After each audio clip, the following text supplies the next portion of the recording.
Bueno, pues ¿se oye ahora? Sí. Vale. Pues nada, es la charla de esta tarde está titulada Cortés y la leyenda negra. Esta charla debemos inscribirla en la... No se oye nada.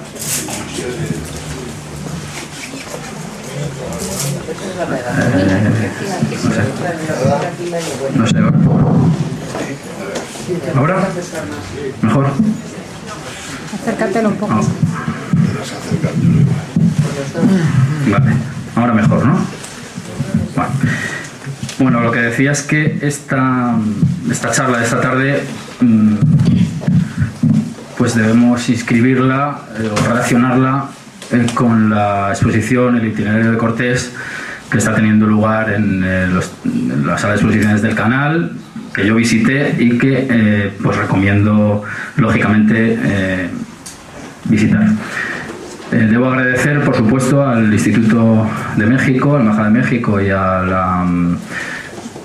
la editorial Encuentro, pues que hayan organizado este acto o este evento, como se dice ahora, que me ha colocado en esta mesa. En fin, bueno, lo que decía es que la conferencia se titula Cortés y la leyenda negra. En el título pues hay dos bloques unidos por esa I, un poco siempre conflictiva, y uno de ellos es la figura de Hernán Cortés, por todos conocida, y lo que es la leyenda negra. La leyenda negra, que es el título del libro que yo he escrito, pues es un prisma ideológico que se interpone de algún modo entre el público en general y muchos historiadores en particular y los hechos que van vinculados sobre todo al despliegue e incluso la propia esencia del Imperio Español. La leyenda negra, algunos estudiosos, algunos historiadores, en concreto Sverek Arnoldsson, la sitúa en cuanto a su origen y génesis en la estancia de los españoles en Italia. En aquel momento, según él, pues empezarían a brotar las semillas de lo que constituiría ese frondoso árbol que es la leyenda negra y que afecta, si la aceptamos, que yo no la acepto, pues que afecta a todo el desarrollo del Imperio Español y que alcanzaría hasta nuestro propio presente, como podremos ver. Por dar una definición canónica de leyenda negra, pues yo creo que lo más rápido y lo más sencillo es remitirnos a la definición que de leyenda negra hizo Julián Juderías hace justo 101 años. El año pasado se cumplió el centenario de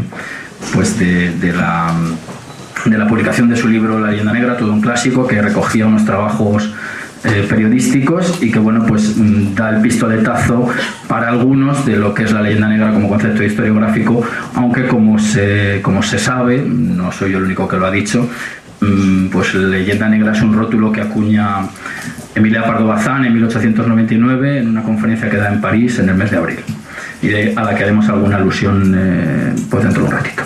Entonces, leyenda negra sería lo siguiente, leo citando a Julián Juderías.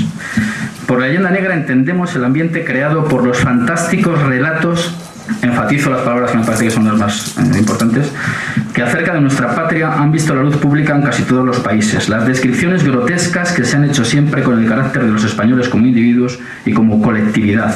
La negación o por lo menos la ignorancia sistemática de cuanto nos es favorable y honroso en las diversas manifestaciones de la cultura y del arte. Las acusaciones que en todo tiempo se han lanzado contra España, fundándose para ello en hechos exagerados, malinterpretados o falsos en su totalidad, y que finalmente la afirmación contenida en libros al parecer respetables y verídicos y muchas veces reproducida, comentada y ampliada en la prensa extranjera, de que nuestra patria constituye desde el punto de vista de la tolerancia, de la cultura y del progreso político una excepción lamentable dentro del grupo de las naciones europeas.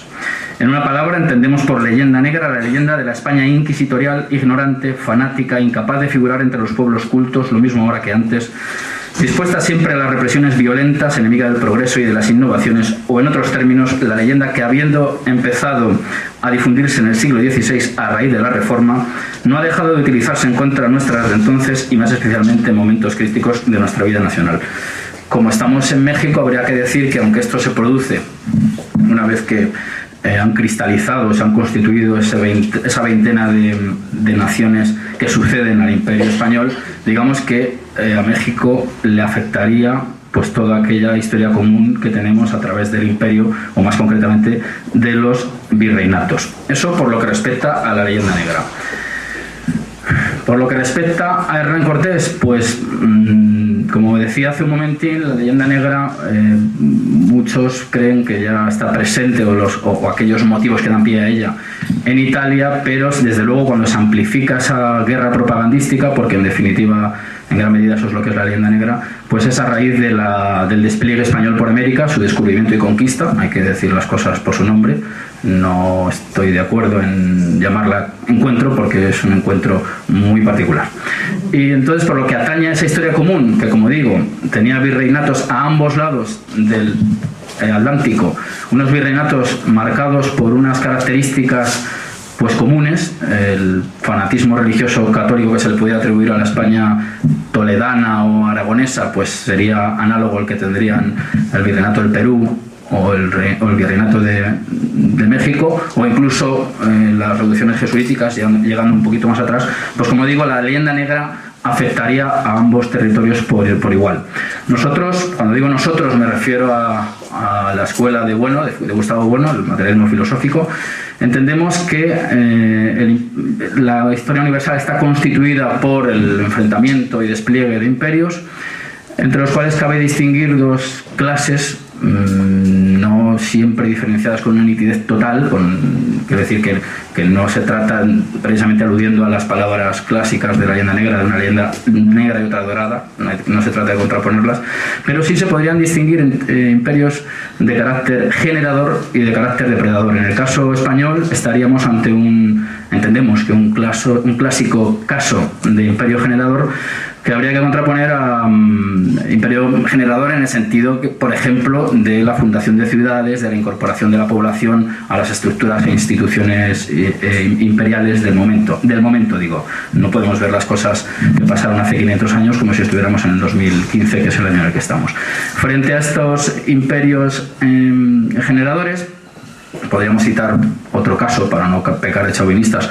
como es el caso del Imperio Romano, que acabará dividiendo España pues en la interior y ulterior, y bueno, otros muchos territorios. Como digo, imperios depredadores, cabe citar el británico. Tengo que decir que yo para esta charla de hoy he escogido, precisamente para eludir cualquier desliz chauvinista, a historiadores mexicanos ya clásicos: Juan Miralles, Hernán Cortés, inventor de México. El propio rótulo, el propio título da muchas pistas de lo que se defiende ahí. Y luego esta monumental biografía de José Luis Martínez, ya muy clásica, Hernán Cortés. Digo esto porque el propio Miralles, que bueno, pues no había leído a Bueno, seguramente, ya señala y subraya el hecho de que la presencia de británicos en la India no supuso la interrupción de incineración de viudas, por ejemplo. Y bueno, pues por dar alguna característica de los imperios depredadores, tendríamos que decir pues que se limitarían a quedarse en las costas, a extraer mercancías humanas y no humanas, y a fundar sobre todo compañías frente a lo que fundó España, que en gran medida serían ciudades y estructuras de Estado, o el Imperio Español, si queremos. Bueno, esto como una especie de prolegómeno de lo que vamos a desarrollar ahora. Hernán Cortés es un personaje, yo creo que conocido por todos, polémico en gran medida, polémico hasta el punto de llegar, por ejemplo, a ser representado como figura en la portada del libro, que es el mural de Rivera del Palacio Virreinal, con estas características de un ser que en lo figurativo es deforme y que entendemos que Rivera quiere transmitir la deformidad moral del personaje.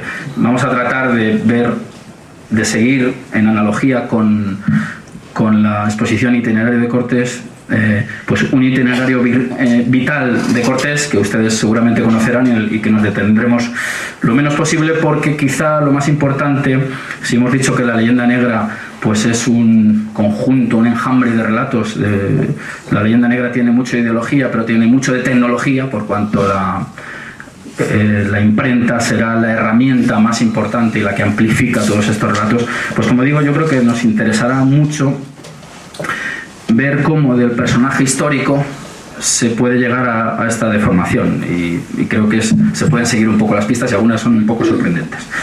Bueno, pues Cortés es un hidalgo español, extremeño, de Medellín. Sus padres eran hidalgos.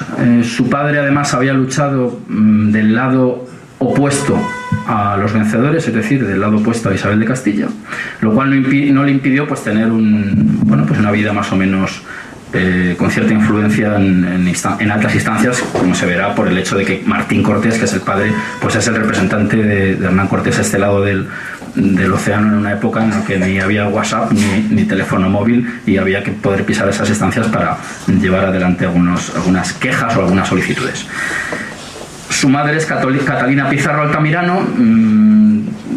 Pizarro, como bien es sabido, es familiar de Hernán Cortés. Pizarro es auxiliado por su familiar Cortés, se entrevista con él, y esa filiación viene por vía materna, por una vía materna, la cual, si tiráramos hacia arriba en el árbol, encontraríamos también un notario. Es decir, estamos ante una familia pues más o menos de una nobleza media, podemos decir así, que permite a Cortés. Hay dudas de si es un hijo único o tuvo 3 hermanas. Yo no he sido capaz de despejar esa incógnita, se lo dejo a los más eruditos. Y ello le permite a Cortés pues estudiar leyes.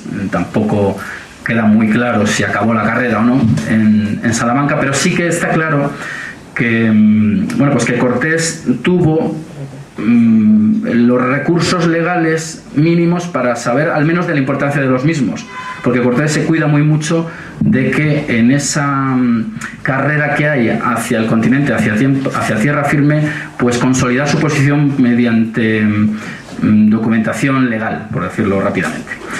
Como digo, Cortés participa o se forma en Salamanca, hasta donde se formara. Pasa a las Antillas. Allí en las Antillas pues llega a amasar una importante fortuna, que es la que le permite pues armar una expedición para dirigirse a tierra firme, que es la zona donde los españoles estaban ya desplegándose. Podríamos decir que casi hay una carrera por llegar allí, y una pugna por una cosa muy importante. Había 2 formas de llegar, o 2 formas de arrancar, que eran las de la expedición y la de la población. La de la población, pues evidentemente tiene más peso, y de eso se trataba, de intentar asentarse allí y no simplemente ir descubriendo tierras. En fin, él tiene una relación compleja con Diego Velázquez, que es la figura más importante en esas islas en ese momento. Y bueno, en definitiva, él acaba armando una expedición y llegando a tierra firme.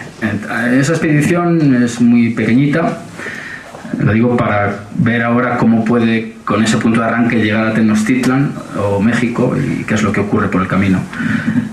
Se trata de 400 hombres, 16 caballos. El número de caballos es tan corto que incluso se sabe de algún nombre de alguna de las bestias. 3 artilleros y 13 escopeteros. Esto también es importante señalarlo, porque evidentemente el uso de la artillería en esos momentos es impactante para gente que estaba luchando con armas de obsidiana y de piedra, pero a mí me parece, y creo que es sostenible, los méritos de Cortés no se los da tanto a la artillería como el conocimiento de las estrategias y de las alianzas, y eso es lo que le permitirá, como mínimo, sobrevivir y después conquistar. Bueno, pues el primer contacto, el primer encuentro que tiene con indígenas allí, pues pueden ustedes imaginar que fue discutiblemente amistoso. Pero bueno, se producirá la batalla de Centla, que es ganada por Cortés. Hay un detalle, estas cosas parecen anecdóticas, pero luego veremos cómo afloran. Hay un detalle importante, porque en la batalla de Centla dicen que aparece el apóstol Santiago en auxilio de los españoles frente a los idólatras, que así es como se les llamaba en el momento, antes del desarrollo de la antropología y del relativismo cultural. Bueno, pues la intercesión de Santiago es tan discutible como que Bernal Díaz del Castillo, uno de los capitanes y el famoso cronista discutido últimamente, pero vamos, que yo creo que es de obligada lectura, la verdadera historia de la conquista de Nueva España, escrita por Bernardino del Castillo. Bernardino del Castillo dice que él no vio ese caballo blanco de Santiago probablemente porque era un pecador. Bueno, pues siempre ha habido clases, en fin. Justo después de esa victoria se producirá un hecho importantísimo para Cortés, como es la entrega de tres, me parece que eran tres esclavas indias. Una de ellas que tendrá un papel importantísimo y que ha acuñado un adjetivo de tintes negativos, como es el malinchismo. Me estoy refiriendo a Malinche, la india que se le entrega, entre otras, y que junto con Jerónimo de Aguilar son las llamadas lenguas, aquellas personas que le permiten comunicarse con los tabasqueños, con los tlaxcaltecas y finalmente con los mexicas, que esa era la estructura ante la cual él se encuentra. Hay que decir, de entrada, apresuradamente además, que no se puede considerar, como algunos pretenden, y por muy negros legendarios que nos queramos poner, que se trata de masacrar al indio. El indio es una abstracción, lo que existían eran bandas de indios o de indígenas, sociedades en mayor y menor grado de desarrollo. Estas eran cuestiones discutibilísimas. El asunto de la lengua, pues de la escritura, será un asunto crucial para ver si hay derecho o no a tutelarlos de algún modo y a elevar su estado de civilización. Estos son tesis de Sepúlveda que seguramente ustedes conocerán mejor que yo. Bueno, pues como digo, esta es la situación, y como contábamos hace un momentín, Cortés tiene mucho interés en asentarse, en consolidar su posición. Enseguida fundará un municipio que es una tradición muy castellana, muy clásica, y un municipio además que se hace a traza y cordel, siguiendo pues esa tradición que nos remitiría incluso a Grecia en cuanto a su despliegue colonial. Y él pues es nombrado enseguida capitán y justicia mayor. Aparte de eso, de los bienes incautados a los indígenas, él manda ya una parte, el famoso quinto real, o lo que pudiera haber mandado en ese momento a Carlos V. Esta es una manera de ir consolidando y de ajustarse al ortograma clásico español en América. Bien, pues ya tenemos el Cabildo de Veracruz. Justo nada más empezar, Cortés no se encontrará con Moctezuma, pero sí se encontrará con emisarios de Moctezuma. Moctezuma, como bien saben, tenía sojuzgados a una serie de pueblos, y se producirá un juego. Hay que decir que Miralles pone en duda el hecho de que Moctezuma fuera un simple hombre obsesionado con los acertijos y el miedo a la leyenda de Quetzalcóatl, que vendría desde el saliente para recuperar su trono. Porque, como veremos un poquito más adelante, cuando está en los palacios de Cortés, él pudo perfectamente escapar, él se divirtió, y aunque sufriera una conmoción como todos los que allí estuvieran, pues Miralles más o menos dice que Moctezuma fue consciente de que estaba ante un cambio trascendental e irreversible. Eso, bueno, es un tema discutible y que no vamos a entrar ahora mucho en él. El siguiente punto de este itinerario que estamos ahora reconstruyendo rápidamente para ir cuanto antes a otros temas más relacionados con el mito y la deformación de Cortés es la toma de Zempoala. En Zempoala está el cacique gordo, en Zempoala con el que se establece una buena relación tras tirar los ídolos escaleras abajo de los adoratorios, también llamados mezquitas, por aquello de lo no cristiano y por aquello de los parámetros con los que se movía un español de la época. Y como digo, pues se establece ya una pequeña alianza con el cacique gordo de Zempoala, y este es el paso previo a uno de los momentos esenciales, que es la llegada a Tlaxcala. Los españoles llegarán a Tlaxcala y serán repelidos, por supuesto, por los caciques y por el ejército que allí está. Pero esto es esencial, hay que ver qué ocurría en Tlaxcala. En Tlaxcala era un territorio, como decíamos antes, uno de los territorios sojuzgados por los mexicas, hasta el punto de tenerles, no sé si prohibida, probablemente no, pero sí muy racionado un producto tan importante para la vida como es la sal, hasta el punto de que carecían de algodón y ellos precisamente renunciaban por no incrementar el nivel de tributos que hubieran tenido que pagar. Y hasta el punto, esto es esencial, de que de allí se extraían muchos de los que eran sacrificados en los grandes templos de Tenochtitlan a los dioses segundogenéricos a los que adoraban los mexicanos de la época. Aparte de eso, y es un dato muy interesante, Tlaxcala suponía un banco de pruebas, un campo de entrenamiento para los guerreros mexicas.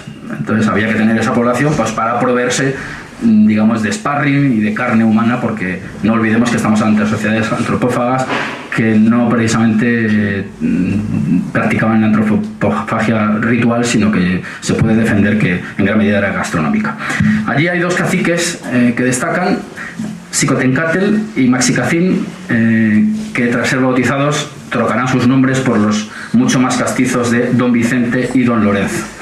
En esas refriegas que estamos describiendo mueren dos caballos. Esto que parece una anécdota es importante reseñarlo, porque yo creo en este juego que dice Miralles que pudo haber estado desarrollando de algún modo Cortés, de creer y no creer en la leyenda. Evidentemente el mito de ese que tanto nos han contado, de que los españoles pensaron que estaban ante un mismo animal, cuerpo de hombre, bueno, el cuerpo de hombre y caballo todo unido, pues ahí matan dos caballos, y yo creo que es muy raro mantener esa creencia. Es decir, que esto puede parecer anecdótico, pero de cara a desmontar algunos de los argumentos ya clásicos, el de la artillería o el de los caballos, pues tiene alguna repercusión, pienso yo, que puede tener. Tras Tlaxcala encontramos, digamos, la primera mancha en el historial de Cortés. La primera mancha se produce en Cholula. Cholula es otra de las poblaciones a las que ellos llegan, son recibidos, los aposentan, les dan víveres, pero empiezan a darse cuenta que los víveres, según avanzan los días, van decreciendo. Bueno, pero aparte de esto, pues tenemos, entra en escena la famosa Malinche, ya convertida en Doña Marina, ya cristiana, a la cual una vieja le previene de que se está fraguando una emboscada, una celada, para acabar con los españoles.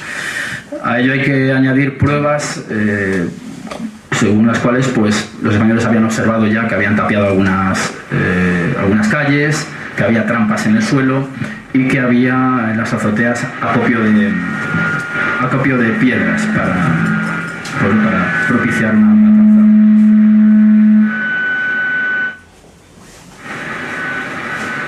Es un punto polémico y quizá la megafonía también se suma. Bueno, ¿se oye ahora? Bueno, esta matanza sobre todo es puesta en cuestión en cuanto a la acusación de que Cortés la hace gratuitamente, sobre todo pues, por figuras acuñadores de la leyenda negra clásicos, como ese Bartolomé Las Casas, al cual pues responden gentes también de la iglesia, como por ejemplo Motolinía. Y son acusaciones que muchas de ellas, de estas manchas que estamos aquí describiendo en cuanto a la conducta de Cortés, que sería en este sentido, por eso volveríamos a esta unión leyenda negra Cortés, pues un representante de todos los males del despliegue español, codicioso, lujurioso, asesino, intolerante, fanático religioso, todos estos epítetos que ha recibido España a través de este prisma negro legendario. Pues como digo, estas acusaciones suelen ser posteriores. En cualquier caso, quédese quien quiera con cada una de las razones, pero parece ser que esos preparativos para dar una respuesta nada hospitalaria a los españoles estaban ya puestos en marcha, y ahí se produce esa famosa matanza que ha quedado desde luego en el llamado imaginario colectivo. Bueno, ya estamos en Cholula. Moctezuma es consciente del avance casi imparable de un Cortés que ha unido a su pequeña tropa todas las huestes tlaxcaltecas. Los tlaxcaltecas, además Cortés es muy hábil, cuando llegan unos emisarios, esto se me había olvidado contarlo, ahora lo cuento, llegan unos emisarios de Moctezuma, él los captura, como poniéndose del lado de los tlaxcaltecas, pero los suelta por la puerta de atrás para que vayan a intentar ablandar de algún modo a Moctezuma. Moctezuma seguirá enviando emisarios, incluso llegará a proponer ser tributario de Carlos V, todo ello con el objeto de impedir la llegada a la ciudad de Tenochtitlan que se acabará produciendo.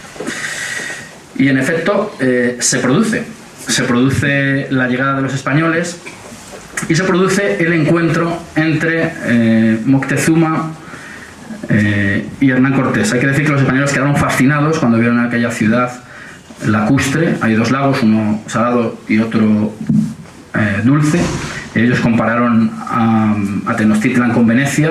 Había cuatro y una ramificación, parece ser, 4 canales que comunicaban las tierras circundantes con esa isla central donde estarían la zona sagrada de los mexicas, y como digo, se quedaron muy impresionados. En cualquier caso, el día 8 de noviembre de 1519 se ven cara a cara Moctezuma y Hernán Cortés. Es muy interesante, y esos serían trabajos que se podrían hacer perfectamente, ver precisamente, y porque hay muchas claves, creo yo, cómo aparece Moctezuma, un individuo al que le van limpiando toda la tierra, es un individuo casi intocable, casi sagrado, y cómo aparece un Cortés que es el representante de un imperio que está al otro lado del Atlántico, que tiene todas esas experiencias que él pone en marcha en cuanto a diplomacia, en cuanto a la estrategia bélica y a los acuerdos internos, y cómo quien le envía a él no es una autoridad eclesiástica, aun cuando se acusara de cesaropapismo a Carlos V. Carlos V es un político, por más que fuera un político absolutamente católico, como es bien sabido, y por más que pues, pusiera todas las herejías con las que tuvo que lidiar. En definitiva, el 8 de noviembre de 1519 se produce ya ese encuentro o choque, como ustedes quieran. Como anécdota personal, tengo que decir que el día 8 de noviembre de 2014, como estábamos casualmente en México, pues fuimos a ver, ahora entraremos en ello, la tumba de Cortés. Yo he ido 2 veces a la Ciudad de México, en las 2 veces he ido, por supuesto, a ver esa lápida. Y en este caso, pues fui coincidente con un congreso sobre narcotráfico y política y Estado, organizado por el Instituto Nacional de Ciencias Penales de México. Fuimos con un compañero mexicano, Manuel Llanes, y 2 españoles, Joaquín Robles y Gustavo Bueno Sánchez. Estuvimos viendo pues el Hospital de Jesús, estuvimos viendo la tumba de Cortés, lo que hay allí, y curiosamente, esto es una casualidad absolutamente no buscada, el chofer se apellidaba Cortés, pero bueno, esto es una mera anécdota. Lo cierto es que, ya hablando más en serio, a un costado de la iglesia tenemos una inscripción en un pésimo estado de conservación, lo cual indica de algún modo pues qué es lo que hay en relación con la figura de Cortés, al menos desde algunas instancias. Y bueno, pues esta es una situación que está así, y que pues quizá ahora que se avecina el 5º centenario de ese encuentro sea un buen motivo para, como mínimo, interponer la criba entre todos esos materiales y tratar de reordenarlos de algún otro modo.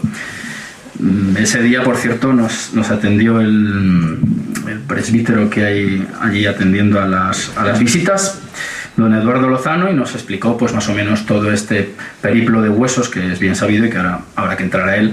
Y también nos dijo algo muy anecdótico para que se vea cómo estaba el ambiente, sobre todo en el 19, porque la clave, adelanto, ya está en el 19, como la figura de San Pedro que había en una de las en la torre, porque creo que solo hay una torre, pues era una figura de madera y de metal y muy realista, que con el paso del tiempo se fue deteriorando. Hay que decir que Cortés fue muy devoto de San Pedro, y en esa figura que corona la torre, en su deterioro vieron algunos en ese sombrero que llevaba el yelmo de Cortés.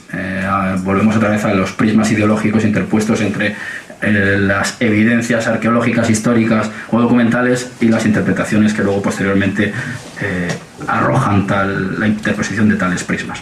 Bueno, pues cuando llegan los españoles a México, por supuesto quedan absolutamente conmovidos por la escala de la ciudad, por el nivel de sofisticación de esa sociedad, que en gran medida se movía en barcas, y quedan también, por supuesto, horrorizados, no solamente los eclesiásticos, por las prácticas de sacrificios humanos y de canibalismo, por las costras, así lo dice Bernardia del Castillo, que ven en la coronación de los templos, por las propias costras que ven en los cabellos de los propios sacerdotes, y en definitiva pues instan a Moctezuma y a los suyos pues a abrazar la verdadera fe, que por supuesto desde esas coordenadas es la católica. Vamos a intentar acelerar. Cortés se asienta allí, hay 6 meses más o menos, capturan por supuesto a Moctezuma. Hay 6 meses más o menos de cierta tranquilidad, pero aflorará de nuevo la figura de Diego Velázquez lanzando a uno de sus avanzados, como es Pánfilo de Narváez, para pues someter a Cortés. Había, y desde ese momento en adelante, una sospecha, y es que Cortés, utilizando la terminología de la época, se alzara con la tierra, es decir, se convirtiera en un soberano independiente. Eso alarmó en la península y le pasó factura probablemente al que luego fue Marqués del Valle de Oaxaca, que es Cortés. Bueno, pues Cortés vuelve a Veracruz para neutralizar a Pánfilo de Narváez. Hay un dato interesante que también introduce, precisamente para relacionarlo con lo que vamos a ver ahora, otra de las manchas de Cortés, aunque no es de Cortés exactamente, pero bueno, se puede pensar que él es el responsable de lo que está ocurriendo en Tenochtitlan. Y es que llega a México la noticia de que allí, donde había dejado a su mano derecha, que es en la costa, habían asesinado a Juan de Escalante y a 6 soldados en Veracruz. Esto es una noticia interesante que podría dar alguna de las claves. No, insisto que yo no he venido aquí a justificar nada, sino a intentar analizar nada más. Bueno, pues Cortés va a la costa, neutraliza efectivamente a Pánfilo de Narváez, el amigo de todos, Pánfilo, y mientras tanto se produce la matanza del Templo Mayor, una matanza que es ordenada por Pedro de Alvarado, un individuo, por cierto, pues de un temperamento fuerte, como lo demuestra el hecho, según cuentan, de que antes de partir a América, estando en Sevilla, pues vio como un sujeto se subía a una viga que sobresalía de la Giralda y paseaba por allí, y él, ni corto ni perezoso, se dio también una vuelta. Era un hombre con mucho arrojo y quizá con poca templanza. En Tenochtitlan habían quedado 70 españoles y 5 de ellos de a caballo, 14 escopeteros y 8 ballesteros. Esto es interesante tenerlo, porque quien estaba realmente en Tenochtitlan son esos que habían propiciado y habían facilitado todo este despliegue hacia el interior, los tlaxcaltecas. Lo digo porque parece ser que en Tenochtitlan se repite un poco el esquema de Cholula. Es decir, empiezan a observar una carestía de víveres, empiezan a ver que hay acopio de armas y sobre todo, esto lo dice Andrés de Tapia, uno de los cronistas, uno de los que allí estaban con Cortés, quien anima a la matanza de la nobleza mexicana son los propios tlaxcaltecas, buscando la venganza hacia aquellos que los habían estado oprimiendo. Estos son los datos que yo puedo decir. Es decir, que la matanza de Tenochtitlan pudo ser perfectamente una emulación de lo ocurrido en Cholula. Bueno, independientemente de lo que ocurriera ahí, lo cierto es que los españoles empiezan a perder posiciones, empiezan a estar asediados por los mexicas. Se produce ahí, curiosamente, ellos están refugiados en uno de los palacios, el de Axayácatl, y allí aparecerá, como es fácil de adivinar, un personaje divino, que es una señora, que es la Virgen, que arroja arena sobre los que asedian el templo, y entonces pues de algún modo sale en defensa de quienes defienden la fe católica en aquellas tierras.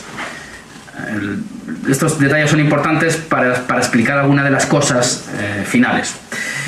Bueno, pues se produce, lógicamente, como bien sabido, la Noche Triste, con las bajas de los españoles, el cruce de aquellas calzadas, el sacrificio humano de todos aquellos que son capturados, y como Moctezuma dice que se le encogía, Bergandia del Castillo pues se siente muy compungido al ver a sus compañeros siendo ofrecidos a los dioses, abriéndoles en canal para extraer el corazón, lo que bien sabemos.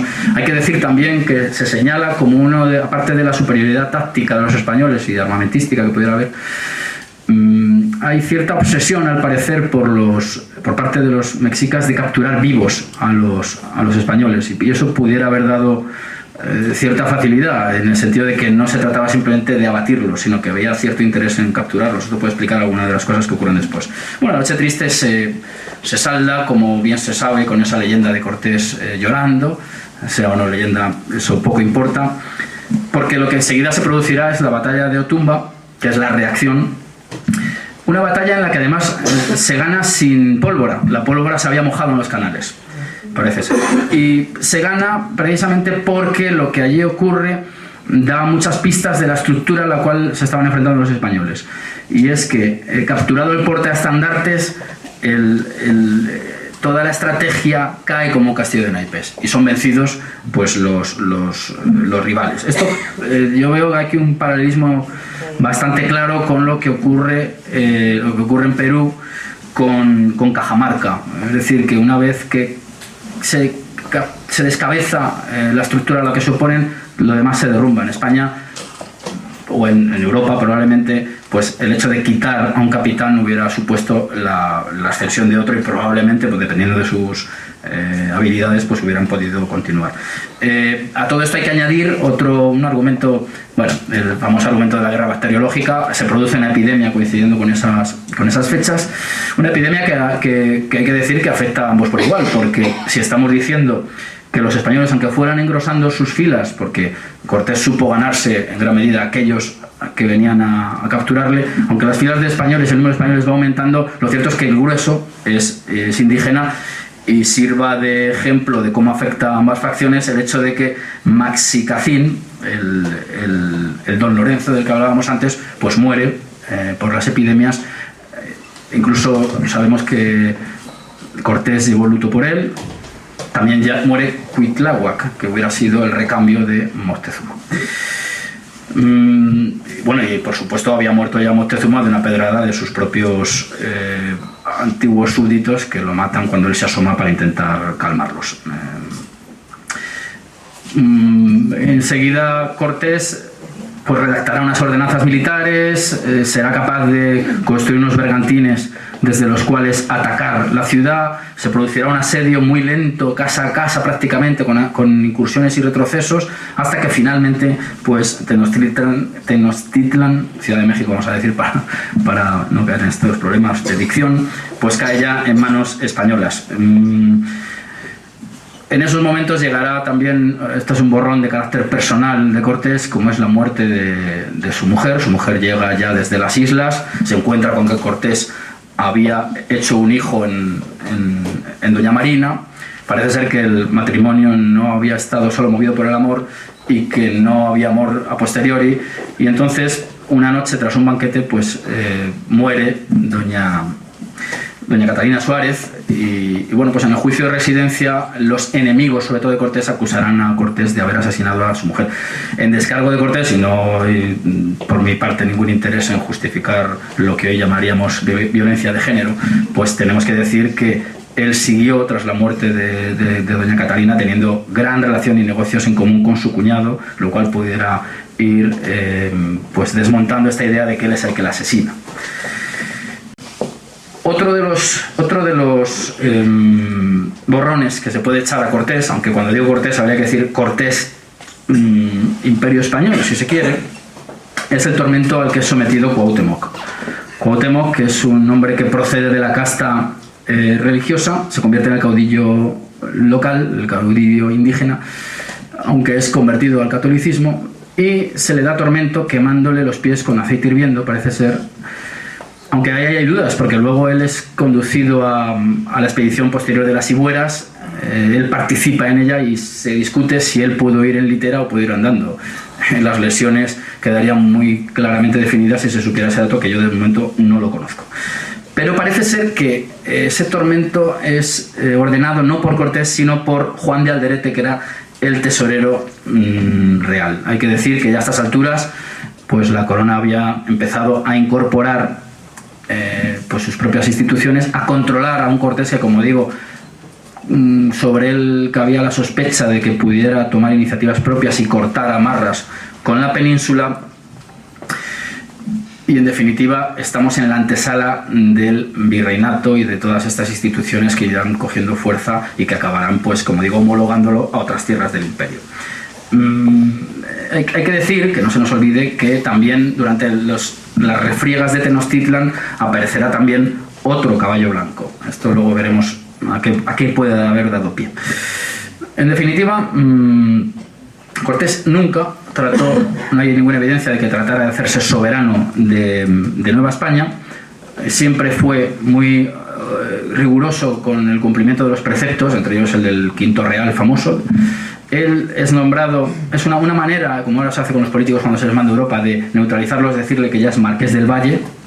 Él también litiga mucho por ver de qué se trata eso del Marqués del Valle, porque se le da unas fuerzas militares. Bueno, hay unas grandes discusiones, porque aunque se le da ese consuelo de algún modo, pues lo que no se le quiere dar es una fuerza para que caiga en eso de lo cual se sospechaba que podía llegar a hacer. Posteriormente, y esto es una cosa muy interesante de saber, se somete a un juicio de residencia, como todos y cada uno de los cabezas del imperio que había en aquella parte del océano, y en el cual pues se le hace una verdadera auditoría y un juicio muy farragoso, donde intervienen muchos actuantes, y bueno, pues ello nos da una idea del nivel institucional en el que estábamos situados en aquel entonces. Bueno, pues esta es más o menos la figura de Cortés, un punteado.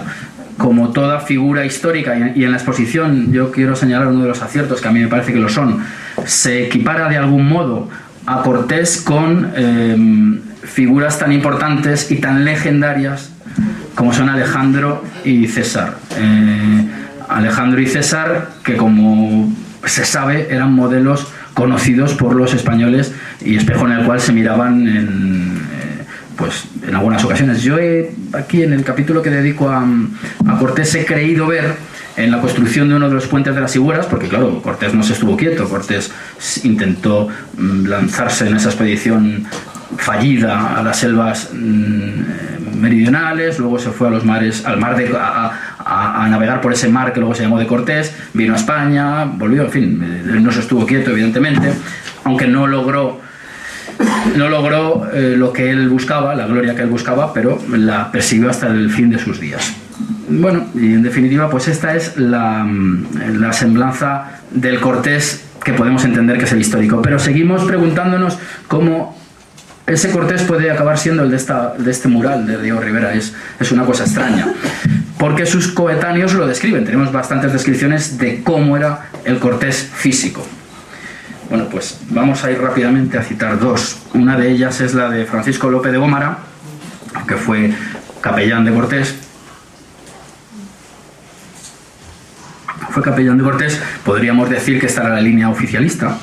Una línea oficialista a la cual se opondrán muchos, entre ellos, a modo de matiz, Bernat Díaz del Castillo, porque veía en esta especie de panegírico que se hacía de Cortés por parte de su capellán, pues veía, digamos, minusvalorados los métodos, los méritos de todos aquellos que, jugándose la vida y bien jugada, pues la habían acompañado y habían hecho posible todo lo que acabamos de narrar con esta velocidad de vértigo.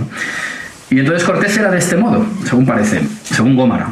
Era Fernando Cortés de buena estatura, rehecho y de gran pecho. El color ceniciento, la barba clara, el cabello largo.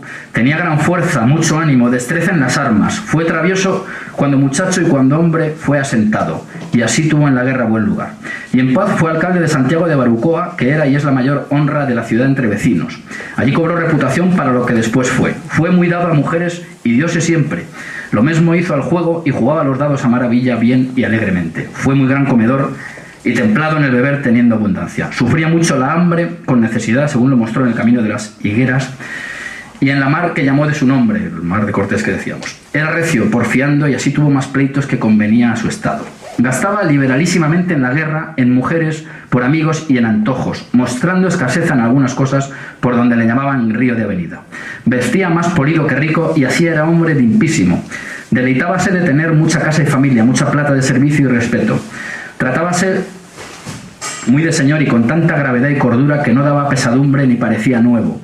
Cuenta que le dijeron, siendo muchacho, aquí me ha parecido ver pues todas estas leyendas de las que son soportes, figuras como Alejandro y César, la de que de niños ya hay unas revelaciones, en fin, ¿no? Cuenta que le dijeron, siendo muchacho, cómo había de ganar muchas tierras y ser grandísimo señor. Era celoso en su casa, siendo atrevido en las ajenas, condición de putañeros.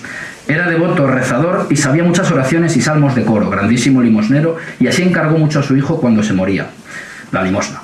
Bien, pues esta es la línea de Gómara, la descripción de Cortés. Vamos a ver la que da alguien que lo tuvo al lado continuamente, que es Bernal Díaz del Castillo.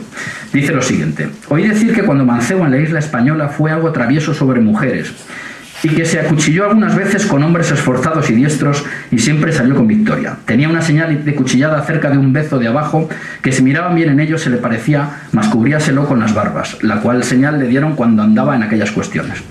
En todo lo que mostraba, así en su presencia como en pláticas y conversación, y en comer y en el vestir, en todo daba señales de gran señor. Los vestidos que se ponía eran según el tiempo y usanza, y no se le daba nada de traer muchas sedas y damascos ni rasos, sino llanamente y muy pulido. Servíase ricamente como gran señor con 2 maestresalas y mayordomos y muchos pajes. Evidentemente, esto es cuando él asentó su posición en Cuba y posteriormente en México, claro. Y todo el servicio de su casa muy cumplido y grandes vajillas de plata y de oro. Comía bien y bebía una buena taza de vino aguado que cabría un cuartillo, y también cenaba, y no era nada regalado, ni se le daba nada por comer manjares delicados ni costosos, salvo cuando veía que había necesidad que se gastase y los hubiese menester dar. Era de muy afable condición con todos sus capitanes y compañeros, especial con los que pasamos con él de la isla de Cuba la primera vez, y era latino, es decir, que sabía latín.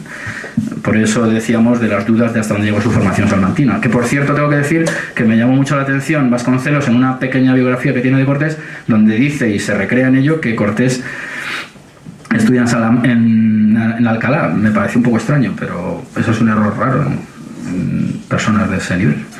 Y oí decir que era bachiller en leyes, y cuando hablaba con letrados u hombres latinos respondía a lo que le decían en latín. Era algo poeta, hacía coplas en metros y prosas, y en lo que platicaba lo decía muy apacible y con mucha retórica, y rezaba por las mañanas en unas horas y oía misa con devoción. Cuando juraba, decía, en mi conciencia, y cuando se enojaba con algún soldado de los nuestros, sus amigos, le decía, oh, mal pese a vos. Y cuando estaba muy enojado se le hinchaba una vena de la garganta y otra de la frente, y algunas veces de muy enojado arrojaba un lamento al cielo y no decía palabra fea ni injuriosa a ningún capitán ni soldado, y era muy sufrido porque soldados hubo muy desconsiderados que le decían palabras descomedidas, y no le respondió cosa soberbia ni mala, y aunque había materia para ello, lo más que les decía, callad y oíd con Dios, y de aquí en adelante tened más miramientos en lo que dijereis, porque os costará caro por ello. Es decir que, desde luego, sus coetáneos no vieron en ningún momento a este hombre deforme del que estamos hablando y al que nos estamos aproximando poco a poco. Bueno, puede decirse que estos eran, al fin y al cabo, españoles y no tenían evidentemente barrerían para casa, pero tenemos el testimonio de un escultor y pintor alemán, Christoph Beirich, que en 1529 conoce a Cortés en Toledo. Él me parece que vino en el 28, y hizo un retrato en acuarela donde, lo pueden buscar en internet, pues es un clásico conquistador, pues con sus ropas habituales, y no se observa en él la más mínima tara. Él hace una acuarela y una medalla con un Cortés que tiene 44 años y que ha vuelto ya de la conquista de México, con lo cual el deterioro que pudiera tener cuando se produce esto que estamos aquí, pues no tenía por qué ser ese, desde luego. Dice Christoph Beirich lo siguiente de Cortés. Esta es la descripción que hace, muy rápida. La frente alta pero estrecha, hundida en las sienes, el pelo castaño oscuro con reflejos claros, lacio, espeso, cayendo en media melena cuidada, con las puntas vueltas hacia adentro, la boca carnosa muy marcada, la mirada triste y lejana, los ojos hinchados con el párpado enrojecido como evocando un águila fiera. Vuelven aquí los símbolos. La nariz fina pero muy aguileña, la cicatriz en la mejilla derecha, la que decían ellos la cuchillada por asunto de faldas, un mentón poco fuerte disimulado por una barba nazarena, el cuerpo enjuto. Bueno, pues este es el Cortés descrito por quienes le conocieron. Pero Cortés pues muere estando en España el 2 de diciembre de 1547 a los 62 años. Él ya había testado. El último viaje él ya quería de algún modo, parece ser, volver a México, y estaba intentando arreglar las cosas suyas, dejarlo todo en orden y rezar por los pecados que había cometido, pero la muerte le sorprende en Sevilla y bueno, pues él ya había dicho en su testamento que se le enterrase en la parroquia donde encontrase la muerte, aunque dio libertad a unos albaceas que luego modificarán en gran medida, o en alguna medida, lo que ocurre con los restos, aunque en total coherencia con lo que él había manifestado en vida. En definitiva, el domingo 4 de diciembre de 1547 el féretro se deposita en el mausoleo del duque de Medina Sidonia en San Isidoro del Campo, Sevilla, con este epitafio: padre cuya suerte impropiamente aqueste bajo mundo poseía, valor que nuestra edad enriquecía, descansa ahora en paz eternamente. Bueno, pues Cortés había manifestado en varias ocasiones que quería ser enterrado en Coyoacán. Él, como saben, pues residió en un palacio de esa colonia o de ese distrito mexicano tan bonito. Él había encargado construir un monasterio, pero no llegó a edificarse. Pero aún así, en 1566 los restos de Cortés se trasladan a Nueva España y reciben sepultura en la iglesia del convento de San Francisco de Texcoco. Hay que decir además que Texcoco, que no lo hemos dicho antes, fue una de las facciones que también se alió en los momentos finales del asedio final de Tenochtitlan con Cortés. Pero bueno, ahí recibe sepultura y está enterrado. Allí se enterró junto a su madre, Catalina Pizarro, a la cual había llegado a él, que en tono un poco victimista en una de sus quejas dice que había muerto de hambre. No es así, evidentemente. Y también había muerto, allí también estaba enterrada una de sus hijas. Así está la cuestión en este ambiente necrofílico en el que nos hemos ido metiendo. Pero la figura de Cortés, a este lado del océano, como veremos también en aquel otro, seguía siendo respetadísima, una vez, por supuesto, que ya había muerto, como suele ocurrir, y bueno, pues que se ensalzan las virtudes del final. El propio Quevedo, en una obra esencial, escrita muy tempranamente, La España defendida, aunque yo le he dedicado un capítulo, creo que es un libro de lectura absolutamente indispensable, atribuye, por supuesto, como era lógico en un hombre de su época, a las victorias españolas un alto componente de providencialismo. Es Dios el que protege a los defensores de su fe en gran medida. Esto vamos a irlo conectando con esas apariciones o alucinaciones de figuras bíblicas en todas las batallas, así en la Reconquista como en la continuación de la conquista, que es lo que ocurre en Nueva España. Y dice Quevedo, ¿quién sino Dios, cuya mano es miedo sobre todas las cosas, amparó a Cortés para que lograse dichosos atrevimientos cuyo premio fue todo un nuevo mundo? Es decir, Cortés era tomado pues como una gran figura histórica de la España imperial, que además estaba teniendo esas grandes rivalidades con Francia y con otras facciones. Bien, 1609. 1629 muere don Pedro Cortés IV, marqués del Valle. Es el último varón de la línea sucesoria directa de Hernán Cortés, y se decide enterrarlo en la iglesia de los franciscanos de la Ciudad de México. Hay que decir que Cortés tuvo una gran relación con los franciscanos, porque él, cuando pide hombres de fe para evangelizar a los indios, pues recibe la visita además con una escena también impresionante, arrodillándose entre ellos, en fin, a 12 monjes descalzos franciscanos que desde la costa habían llegado a la Ciudad de México, entre ellos el famoso Motolinía. Motolinía significa en náhuatl, me parece, el pobre. Y además Motolinía es uno de los grandes críticos de las casas. Y en esas controversias podemos encontrar muchas de las claves de dónde y cómo fragua la leyenda negra, de las cuales uno de sus cimientos es la obra de la brevísima destrucción de las Indias por parte de los españoles. Bueno, pues 1629 se celebra un solemne funeral en la Ciudad de México el 24 de febrero de ese año, y lo que se hace allí es enterrarlos juntos en un modesto sepulcro bajo un dosel que contenía, leo, un lienzo representando al conquistador, el escudo de sus armas y un guión o estandarte que se decía había servido en sus empresas. Estos monumentos funerarios son elaborados por dos señores, Esteban de Orona Celi, también llamado Esteban de Barahona, no sé el origen, quizá pudiera ser italiano, no lo sé. Era vecino de la ciudad. Sabemos que costó 100 pesos erigir ese monumento en la iglesia de los franciscanos de la Ciudad de México. Y bueno, pues él además se conservan pues unas cartas que dirige a don Juan de Canseco, miembro del Consejo de Su Majestad, pues para reclamarle los honorarios por ese trabajo. Dice: pinté 8 banderas de ambas partes con las armas de su señoría, 12 muertes de a 7 pliegos cada una, 2 docenas de calaveras plateadas, otra docena de muertes para las basas de las pirámides y toda la pintura del túmulo. Hay también, para que se vea cómo era tratado todavía Cortés de forma impecable y mitificada, una inscripción que decía lo siguiente: Ferdinandi Cortés osa servatur hic famosa, que salvo mejor traducción quiere decir aquí se conservan los famosos huesos de Fernando Cortés o Hernán Cortés. No solo se produjo el levantamiento de ese mausoleo, sino que en las actas del Cabildo de la Ciudad de México se dice cómo se produjo todo aquello, con un boato y ceremonial verdaderamente impresionante, en el cual participan participa el arzobispo, el Cabildo de la Catedral de México, el virrey, y dice que con mucho acompañamiento de caballeros, 4 capitanes armados con sus plumeros, picas en los hombros, 4 compañeros de soldados con sus arcabuces, otros con picas, detrás banderas arrastrando, los tambores cubiertos de luto, y que llevaban los huesos oidores y el cuerpo del marqués don Pedro, caballero del hábito de Santiago. Cortés fue distinguido con el hábito de Santiago, que era algo a lo que aspiraban muchos, entre otros creo recordar que Velázquez también lo intentó, o lo consiguió, perdón. Y decía, la concurrencia era inmensa y hubo 6 posas donde ponían los ataúdes y todas las órdenes de frailes en cada posa decían un responso. Es decir, la figura de Cortés en 1629 estaba completamente mitificada. Perfecto, demos un salto al siglo siguiente. El siglo XVII lo dejamos atrás y entramos en el siglo XVIII. Bueno, algo sorprendente porque seguimos muy alejados del mural de Rivera.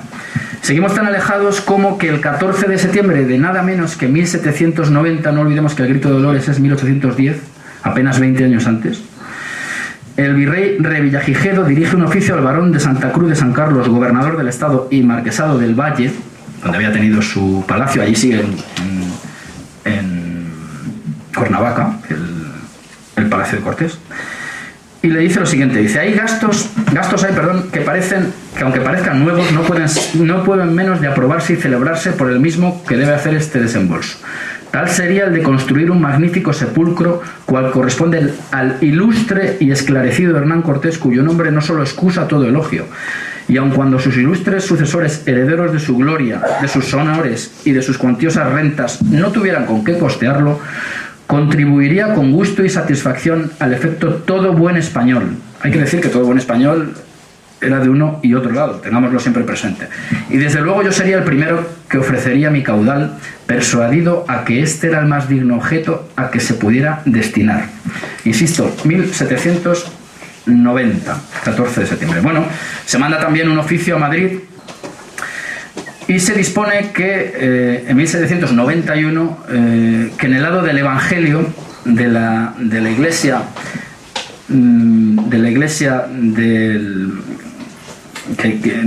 de Jesús Redentor, perdón, que es la que él manda a construir junto con el hospital, que es donde todavía está, ahora veremos en qué situación, pues allí se ejecute, se pongan en pie 2 sepulcros para trasladar estos restos que ya habían sido paseados con tantos honores por México siglo y medio antes, y que se haga un busto y un escudo de las armas de bronce dorado a cargo de un escultor español llamado don Manuel Tolsa. El arquitecto contratado es don José del Mazo. Este es el busto que luego se acabará trasladando y el que todavía se puede ver una reproducción allí en el propio Hospital de Jesús, al lado justo de la caja de escaleras, que tuvimos ocasión de visitar hace apenas 3 meses y que les invito porque el edificio es una auténtica joya y se aprende muchísimo, vamos.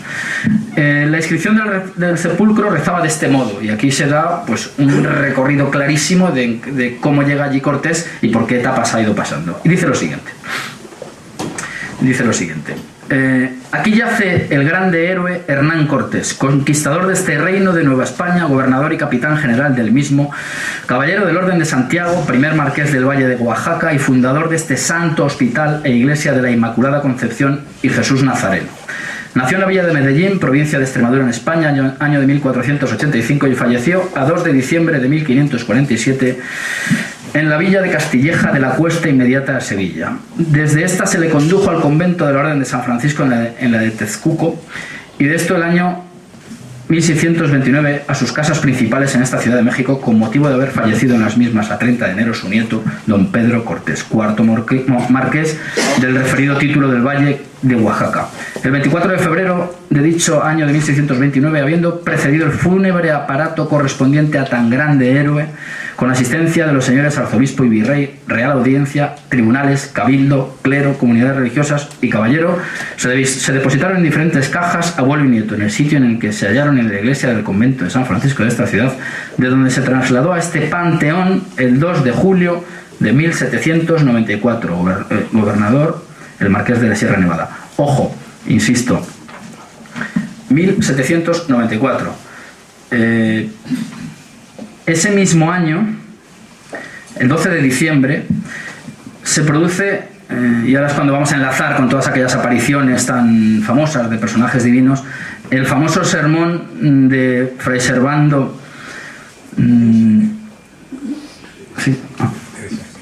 según el cual pues se reconstruye todo lo que había ocurrido. ¿De qué modo?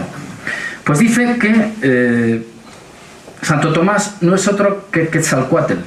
Es decir, las tierras americanas que hasta la fecha se suponían evangelizadas, ganadas para la cristiandad, para la ciudad de Dios, si queremos, por parte de los españoles, pues resulta que ya habían recibido una visita previa de un apóstol, cumpliendo eso allí lo de decir predicad a todos los hombres. En definitiva, era convergente con las escrituras. A todo ello hay que añadir que la Guadalupe que se veneraría habría estado escondida durante años de barbarie, antropofagia y todos aquellos pecados nefandos que los españoles volvieron a echar de lado. Pero en definitiva la evangelización es previa. Y la tilma de Juan Diego, esa en la cual aparecerá pintada la Virgen, esa que si vamos a México podemos ver en esa grandiosa basílica de Guadalupe, con ese aforo tan gigantesco y esa afluencia tan continua que hace que hayan puesto unas cintas transportadoras para que nadie se pare y pueda todo el mundo venerar tal tilma, pues que esa tilma en realidad es la capa del apóstol Santiago. Esto es de una importancia capital. Fray Servando se inscribe en una corriente que además, ahora que veo ahí a Tomás Pérez Bejo, él lo describe también en este libro que les recomiendo, España en el debate público mexicano, 1836-1867. Fray Servando pues retuerce de algún modo la etimología de la palabra México hasta relacionarla con la palabra Mezi, que remite a Mesías, y en definitiva pues México, según esta visión que consideraremos alucinada por supuesto, pues no es ni más ni menos que la tierra del Mesías.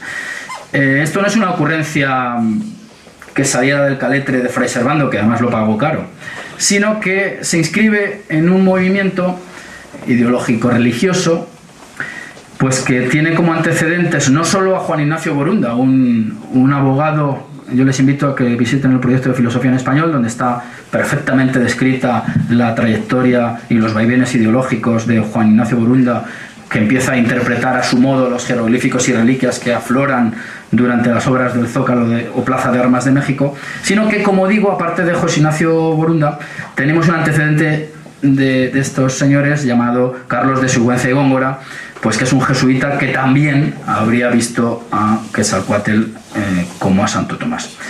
Además, tengo que decir que Sigüenza fue, yo lo he sabido hace muy poco, el director de las excavaciones de Teotihuacán. Y en este caso, como en tantos otros, pues la arqueología se pone al servicio de la fe o de la mala fe, como queramos ver.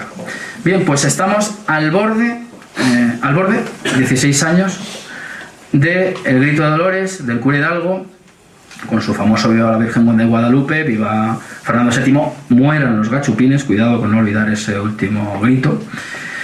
Y un grito que se da pues en el contexto de pues la captura de la familia real en Bayona, de los planes de Napoleón, a los que tanto se opuso la Iglesia Católica, llegándolo a identificar con el Anticristo, y que son pues los años aquellos en el que todas estas grandes estructuras hispanoamericanas pues empiezan a transformarse. Habían alcanzado ese ideal que ya señalaba a Giner de Sepúlveda de un nivel de civilización suficiente como para emanciparse, y así se emancipan. Esto es una cuestión que venimos defendiendo desde hace tiempo, discutible como otras muchas, pero que yo creo que es bastante sostenible. Es una...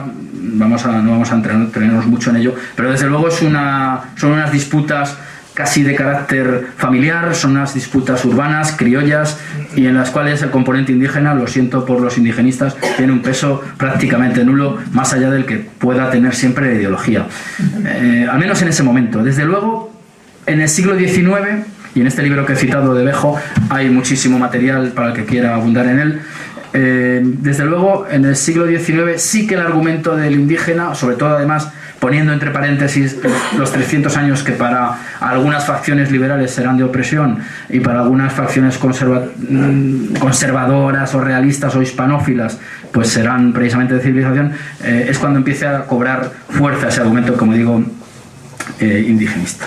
Bien, pues ya estamos casi llegando prácticamente a esta figura tan deforme de Cortés. La clave está en lo que ocurre tras el plan de Iguala, tras el grito de Dolores, en el año 1823. En ese momento Lucas Alamán conoce la noticia de que el gobierno había propuesto que se exhumaran los restos de Cortés. Todavía se mantenía ese mausoleo familiar en la iglesia de Jesús Redentor, y se pretendía nada más ni nada menos, a mí yo estoy muy sorprendido porque esto lo he sabido hace poco, de que estos restos fueran llevados al quemadero de San Lorenzo para no dejar nada de lo que allí hubiera. Por cierto, ese mismo año el viajero inglés Bullock visitó esos restos en esa urna pequeñita que había con una puerta de metal y cristal. Y dijo lo siguiente, dice: examiné atentamente el cráneo de este personaje extraordinario, pero no vi nada que pudiera distinguirlo de cualquier otro. Por esta reliquia puede suponerse que el resto del cuerpo era pequeño, algunos de los dientes había perdido sin duda antes de su muerte. En fin, nada relevante. Lucas Alamán, por supuesto, adscrito a las corrientes hispanófilas, conservadoras, católico, es el gran rival de uno de los capítulos que yo aquí he escrito, es el gran oponente de Joel Robert Poinsett, el azote del continente, el enviado por los pérfidos yanquis para quedarse con Texas, con la herramienta de la democracia y la introducción de los ritos masónicos yorquinos. Bueno, es todo un personaje, y en fin, el que quiera pues que abunde en él. Desde luego Lucas Alamán se le opuso como pudo, aunque en gran medida las iniciativas de Poinsett y de lo que venía detrás de él pues ganaron. Sea como fuere, rápidamente la noche anterior de ese 16 de septiembre, Lucas Alamán llega a la iglesia y en compañía de don Joaquín Canales, capellán mayor del hospital. El hospital está a un costado de la iglesia, en una disposición pues que recuerda a los hospitales de los Reyes Católicos, a la arquitectura conventual, en fin. Extraen los huesos del mausoleo y los colocaron debajo de la tarima del altar. Allí estuvieron los huesos en contacto con la tierra y debajo de las maderas, al menos hasta 1827. Posteriormente, en esas desamortizaciones que sufre México, pues hoy de hecho estos bienes eclesiásticos, así nos lo dijo el presbítero, son propiedad del Estado, aunque ellos de algún modo los gestionan. Posteriormente, como digo, se desmontará el mausoleo y el escudo y el busto que figuraban en él, coronándolo, son enviados a Palermo, donde vivían los descendientes de Cortés, haciendo creer a muchos pues que acompañando a ese busto iban los restos de Hernán Cortés. No fue así, aunque uno de los crédulos fue una figura importantísima. Estamos además, no olvidemos, en el 19 con esa potencia que tienen las oraciones patrióticas para una población generalmente analfabeta y la fuerza que va cobrando algo tan poderoso como es el periodismo. En el 19 pues se produce una verdadera eclosión de periódicos para todos los gustos. Bueno, pues Carlos María Bustamante dice lo siguiente de que los restos ya no están allí, ¿no? Dice: hoy están en Italia y ya desapareció su sepulcro de la iglesia de Jesús Nazareno. Nótese que Cortés exhumó muchos cadáveres de caciques mexicanos por sacar de sus sepulcros tesoros. Tampoco sus cenizas reposaron en paz. Juicio de Dios, dice. 1836. Bueno, pues ese mismo año, Lucas Alamán manda abrir un nicho en el lado del Evangelio, según miramos al altar, a la izquierda. Y se cierra sin referencia alguna, introduciéndose dentro, en ese pequeño nicho, unos restos, los de Cortés, que permanecerán allí 110 años. Complementario a esto, se redactan una fe de lo que se ha hecho allí, y en 1843, la cosa estaba ya más calmada, Alamán entrega a la Embajada Española una copia del llamado documento del año 1836. Bueno, el siglo XIX, por supuesto, es agitadísimo, tiene mucho impacto en México, la historia de la conquista de México hecha por Prescott, en la cual se presenta un Cortés de tintes románticos muy propio de la época. Y hay pues unos vaivenes, como decía, entre liberales y antiliberales en relación a qué ha sido la huella española, si los verdaderos mexicanos son los previos a Cortés o no, si la época llamada de la colonia, nosotros preferimos decir virreinatos, incluso provincias, si nos acordamos del argentino Levene, pues si esa época ha sido nefasta o civilizatoria, y en fin, pues en función de todos esos argumentos habrá multitud de debates. Vamos a entrar ya, estamos ya casi terminando, en el siglo XX, y a este lado del Atlántico, después ya de la pérdida de Cuba, pues doña Emilia Pardo Bazán, aquí le dedicamos mucho espacio, como es lógico, pronuncia en París el 18 de abril de 1899 una conferencia que tiene mucho impacto. Es la primera mujer que va a la Sociedad de Conferencias parisina a hablar. La conferencia se titula La España de ayer y la de hoy, la muerte de una leyenda. Este es un texto que además está libre, de acceso libre, en el proyecto de Filosofía en Español. El que quiera que lo puede leer perfectamente. Se publica en Madrid el 22 de mayo de ese mismo año, es decir, doña Emilia era casi una industria literaria. Y pues allí se acuña, o es el primer registro con el que hemos podido dar, de la expresión leyenda negra frente a la leyenda dorada. Pues la leyenda negra iría precisamente pues en consonancia con todo lo que estamos diciendo, con lo que dirá después Juderías, con lo que dirá, por supuesto, antes que Juderías, también el propio Blasco Ibáñez en una serie de conferencias que da en Argentina, y también las hemos analizado un poquito. Pero justo esos días, yo diría que casi coincidiendo, curiosamente, en abril de 1899, el federalista Pi Margall, aquel hombre que prefería ser antes hombre que español, en fin, escribe un texto, publica un texto llamado Guatimozín y Hernán Cortés. Guatimozín es Cuauhtémoc en la forma de la época y, bueno, según el uso del momento. ¿Por qué escribe este diálogo imaginario entre Cortés y Cuauhtémoc? Pues porque se ha erigido en México una estatua durante el Porfiriato a Cuauhtémoc. Parece ser que la estatua pues se va realizando entre 1878 y 1887. También es un tema que se puede perfectamente ir reconstruyendo si se quiere. Bueno, pues se produce un inicio en el cual se van asentando las posiciones.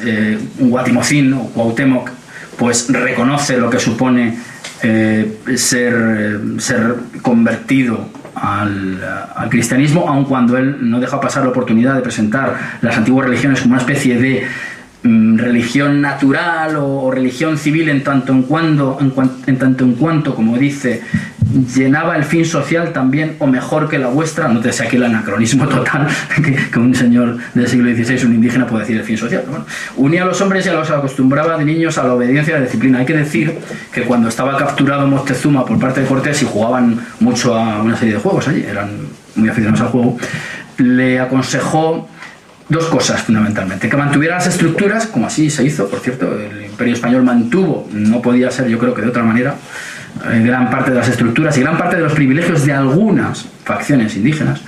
Y el otro consejo es que mantuviera a raya y que castigara bien a los súbditos. Con lo cual lo del fin social pues es un poco discutible.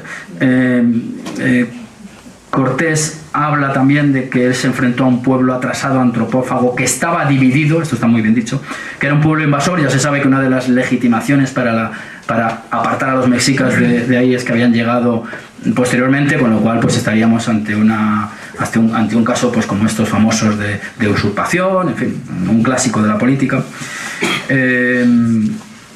Y el final es muy ilustrativo, el final de este diálogo. Cortés dice lo siguiente, dice: no me enorgullece tanto haberos sometido a España como haber desterrado de vuestra nación, aquí funciona la nación de una forma completamente cambiante, en fin, de haber desterrado de vuestra nación los sacrificios. Los fines que conseguí borran las faltas que pude cometer durante la conquista y después de la conquista. Así lo han reconocido todas las generaciones que tras la mía se han sucedido en la tierra. Todas me han enaltecido, y es cierto, como hemos visto, todas hasta el 19 pues lo habían hecho. Todas me han puesto entre los mayores capitanes y los más hábiles políticos, incluyendo Conaculta, cuando hace ese panel en el cual lo ecualiza de algún modo con César y Alejandro. Guatimocín le responde lo siguiente: ved sin embargo vuestra obra, la nación que a España sometisteis, la nación, insisto, sacudió hace más de 60 años vuestro yugo. Él está perfectamente alineado, Pi y Margall, porque entendemos que Pi y Margall es el que está soplando a través de Guatimocín, está alineado con esas tesis según la cual la verdadera nación es la mexicana, la mexica, y que España pues simplemente se ha asentado allí como un mal durante 300 años. Ese paréntesis que ya ha sido quitado. Recientemente he vuelto los ojos a la lucha que vos y yo sostuvimos, dice. No a vos que me vencisteis, sino a mí, que sostuve hasta el último trance la independencia de la patria. Ha levantado un monumento. Miradlo. De la Plaza Mayor de México parte un hermoso paseo que llaman de la Reforma. Hay en él dos glorietas. En la una, la estatua de Colón. Ojo, Colón es justo en este momento cuando empieza a sobredimensionarse. Esto es un tema aparte, por supuesto, que habría que entrar en él y ya se ha hecho algo al respecto. El interés de los yanquis por hacer crecer la figura de Colón está produciéndose en ese momento. Bueno, pues una es la estatua de Colón, la otra la mía. La mía está sobre un elegante pedestal azteca. Cortés le responde: tengo yo un pedestal mejor, el de la cristiandad agradecida. Y Guatimocín dice: cristianos son los que me han erigido la estatua. Y Cortés concluye: ingratos. Bueno, pues esto pasaba cuando está cristalizando el concepto, ya acabo, lo prometo. Unos años más tarde, en 1921, se produce el cuarto centenario de la conquista. Bueno, pues ya ha pasado un siglo del Plan de Iguala, ya la nación mexicana tiene la solvencia que tiene. Ya se han producido algunos lamentos por ver que esa independencia había abierto puertas inesperadas, como la amenaza norteña, pero se constituye un comité permanente de la Unión de Ayuntamientos Mexicanos que piden su parecer al resto de ayuntamientos para ver si se erige un monumento a Hernán Cortés en la capital del país. Bueno, pues se recogen 44 firmas favorables. En el documento se justifica de algún modo pues que esa excusatio non petita, en fin, porque la justificación es que Hernán Cortés había, por eso es una coalición de ayuntamientos, había constituido el primer cabildo de América, de la América peninsular al menos, ¿verdad? O sea, perdón, sí, de la América continental, quiero decir, no de las islas. El documento dice que Cortés fue fundador y sostenedor de los ayuntamientos de América, siendo los primeros que existieron en esta república los de Veracruz, México y Coyoacán, cuerpos que dieron trazas civiles. Aquí de algún modo subyace esta idea del imperio civil, aunque cuando sea solamente en su manifestación externa urbanística, ¿verdad? La figura del conquistador de Anáhuac. Anáhuac, como sabemos, es una denominación del México prehispánico que aflora en esos contextos posteriores a la independencia y que recuerda en cierto modo a la Euskal Herria mítica. Ahí lo dejamos. Fue la figura del conquistador de Anáhuac, discutida aún por algunos, no debe ser en este caso la tenida en cuenta, puesto que no se trata de honrar al conquistador, sino al civilizador. De nuevo, vuelvo a insistir, el aliento civilizatorio por detrás. El Ayuntamiento de Guadalajara, México, por supuesto, se opone. Y dice lo siguiente, dice: argumentos porque se apoyan argumentos irrefutables a la luz de la crítica histórica más exigente, así como a lo que nos dicta nuestra conciencia de patriotas, que si bien no renegamos ni renegaremos jamás de la porción de sangre española que por nuestras venas circula, puesto que es la sangre de un pueblo noble y de gloriosa historia, del que fueron hijos la mitad del número de nuestros progenitores, menos renegaremos ni renegaremos de la sangre indígena que también nos alienta y vivifica. En definitiva, dicen que el hecho es plenamente histórico, que no es glorioso lo que hizo en absoluto, Y finalmente dice, aun cuando el comité quiere que se levante un monumento no al conquistador, aquí están respondiendo ya a ese matiz, sino al civilizador don Hernando Cortés, esta comisión es de parecer que no es posible separar la personalidad de la otra. Por eso decía yo al principio esta complicada Y griega que está en el título de la conferencia, ¿verdad? En el supuesto de que aquel haya sido realmente un civilizador, ya que solo en Roma se tuvo la ocurrencia de erigir un templo al dios Jano, a quien la mitología nos representa con 2 cabezas. Bueno, pues así queda la cosa, no hubo tal monumento. Pero finalmente, en el año 1946, ocurre algo sorprendente. Y es que el español exiliado Fernando Baeza, además, que hay que decir que formó parte del comité, estuvo en los aledaños del Comité Español del Congreso por la Libertad de la Cultura, auspiciado por los Estados Unidos para contrarrestar el avance soviético de la Guerra Fría, en el cual también estuvo integrado uno de los grandes biógrafos de Cortés, Salvador de Madariaga. Pues como digo, Fernando Baeza, que también estuvo en el Contubernio de Múnich, por contextualizar un poco al personaje, encuentra, exiliado como estaba, en 1946, el famoso documento que había entregado Lucas Alamán un siglo antes, el documento de 1836, en compañía del cubano Manuel Moreno Franginals, que informan de ese hallazgo a 2 mexicanos, Francisco de la Maza y Alberto María Carreño, y tras obtener los permisos, iniciaron la excavación de ese nicho que había permanecido en secreto el domingo 24 de noviembre de 1946 a las 8:30 de la mañana. Tras unos picotazos, donde ellos consideraron que podía estar, según las descripciones, apareció una pequeña bóveda y dentro una urna en la cual se conservaban un cráneo pequeño y alargado, los fémures derecho e izquierdo completo, tibias derecha e izquierda completa, perones derecho e izquierdo, rótula derecha completa y normal, añade. Y lo de normal es importante porque ahora sí que ya estamos en el mural de Rivera. Porque Rivera, a partir de 1944, inicia, junto con Orozco, por cierto, en la iglesia del Jesús Redentor, a los pies en el coro, si quieren ustedes pueden ver un tremendo mural, me parece que es el Apocalipsis de San Juan, debido a Orozco, otro de los muralistas mexicanos más famosos. Bueno, pues en ese programa que hay pictográfico de reconstrucción de la historia mexicana, en la cual por supuesto tienen que confluir esas 2 tradiciones de algún modo, aunque muchas veces es conflictivo, pues Rivera empieza a pintar a un Cortés que se le deformará. Se le deformará cuando aparecen estos huesos y son vistos por el criminólogo Alfonso Quiroz Cuarón. Hay que decir que este señor, los huesos parece ser que los vio a través de fotografías. Y por supuesto estos huesos, que como recordaremos habían estado en contacto con la humedad del terreno bajo la tarima de la iglesia, pues están evidentemente deformados. Muchos dicen que se trata de una osteosis, pero aquí vuelven a aflorar los problemas habituales. Efectivamente es la sífilis de lo que se le acusa, y claro, quien vemos aquí es un hombre, aparte de codicioso, pues deforme también en lo físico. Es así como Diego Rivera se atreve a introducir a este Cortés, aun cuando, claro, las críticas pues debieran venir por el lado de que sus coetáneos no percibieron semejante figura tan desagradable, ¿verdad? Bien, pues llegados a este punto, vamos a finalizar.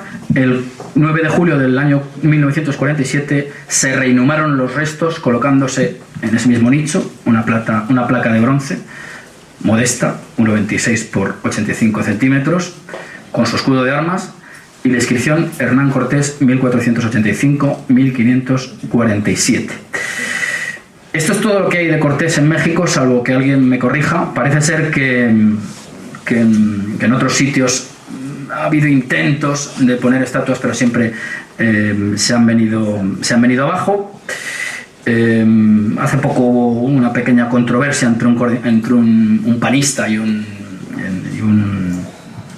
opositor, porque en Cuernavaca se quitó una estatua y al final la que se ha puesto otra vez es la de Cuauhtémoc, y en definitiva pues esta es la situación que hay. Yo, por finalizar y dejar la cosa un poco abierta, tendría que decir que no se trata aquí de reclamar glorias imperiales, que en ningún sentido tenemos, porque tan hijos de Cortés son los mexicanos actuales como los españoles, los peruanos o los que sean, porque nos unen estos lazos civilizatorios que desde luego yo defiendo. Pero la renuncia, no a Cortés, sino a la herencia hispánica, abre la puerta, del mismo modo que se abrió para la pérdida de Texas en lo territorial, a algunos de los peligros. Y algunos ya se han manifestado. Cuando Lázaro Cárdenas entrega al Instituto Lingüístico de Verano Evangelista norteamericano pues territorios indígenas, crea un caldo de cultivo extraordinario para la exacerbación, mito de la cultura, mediante de las señas de identidad y de la renuncia de esos pueblos a su condición de súbditos o ciudadanos de la República Mexicana que tanta sangre y tanto esfuerzo ha costado hacer. Simplemente me gustaría concluir, pues aparte de agradecerles la asistencia y la atención, y espero no haber sido muy aburrido, pues que como se avecina no ya algo relacionado con Cortés solamente, sino el 5º centenario de ese encuentro tan curioso que se dio en México aquel 8 de noviembre, pues creo que esta es una buena oportunidad para repensar todas estas cuestiones de las que hemos hablado este rato. Nada más. Muchas gracias.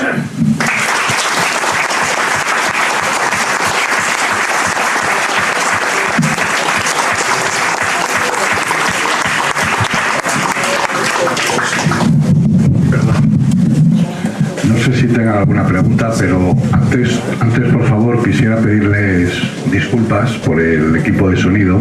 Se nos ha estropeado esta mañana y hemos tenido que echar mano de uno de emergencia, y animarles a que visiten la exposición de Hernán Cortés.